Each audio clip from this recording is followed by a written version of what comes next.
Udaipur central road ও পূর্ব গোকুলপুরের সঙ্গে যোগাযোগের অন্যতম মাধ্যম হিসেবে বেইলি বৃষ্টির পায়ে চলাচলের অংশে বেশ কয়েকটি জায়গায় ঝুঁকিপূর্ণ অবস্থায় রয়েছে। লোহার পাতের তৈরি ব্রিজে চলাচলের অংশে বেশ কয়েকটি বড় বড় ছিদ্র হয়ে রয়েছে। লোহার পাত খুলে রয়েছে। যে কোনো সময় জরাজীর্ণ লোহার পাত ভেঙে বাইক সহ নদীর জলে পড়তে পারেন যে কেউ। ইতিমধ্যে রাতের অন্ধকারে চলাচল করতে গিয়ে বেশ কয়েকজন আঘাতপ্রাপ্ত হয়েছেন বলেও স্থানীয়দের বক্তব্যে উঠে এসেছে। এই বেইলি বৃষ্টি উত্তর অংশে পূর্ব ও বিজ্ঞান কেন্দ্র, গোকুলপুর দক্ষিণ অংশের উদয়পুর সেন্ট্রাল রোড এবং বাজার। প্রায় প্রত্যেক দিন স্কুল ছাত্রীরা বিজ্ঞান কেন্দ্রে ভ্রমণ করতে যায়, ফলে ঝুঁকি আরো বেড়ে যায়। কিন্তু বেশ কিছুদিন ধরেই এই বেইলি বৃষ্টির বেশ কয়েকটি অংশে বড় আকারে ছিদ্র তৈরি হয়ে রয়েছে।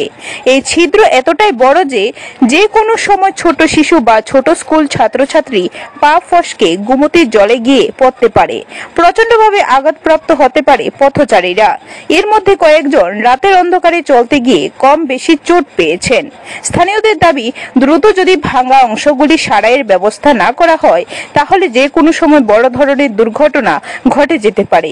এ বিষয়ে গোমতী জেলা সভাধিপতি দেবল দেব রায়কে জিজ্ঞাসা করা হলে তিনি সমস্যাটি এবং স্থানীয়দের দাবির যৌক্তিকতা স্বীকার করেছেন এবং জানিয়েছেন তিনি জেলা প্রশাসন এবং স্থানীয় বিধায়ক প্রণজিৎ সিংহ রায়ের সঙ্গে কথা বলে দ্রুত তার সমাধান করা যায় পদক্ষেপ গ্রহণ করবেন এবং তিনি নিজেও ব্রিজের ভাঙা অংশটি দেখে এসেছেন বলে জানিয়েছেন। ব্যুরো রিপোর্ট, খবর ত্রিপুরা।